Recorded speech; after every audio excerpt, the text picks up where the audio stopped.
Model ni dia pakai reflektor besar dekat bahagian sini.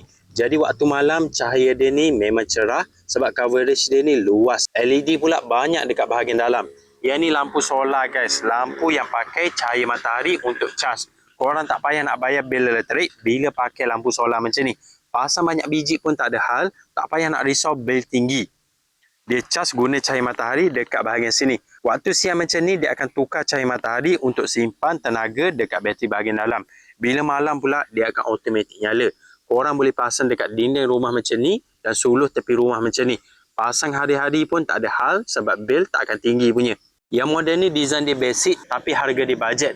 Walaupun harga bajet, tapi cahaya dia ni terang tau. Dia boleh nyala lama. Dia boleh maintain cerah macam ni dari maghrib sampai subuh dengan selamba. Untuk pasang lampu ni pula sangat mudah. Panel solar ni korang kena pastikan kena cahaya matahari.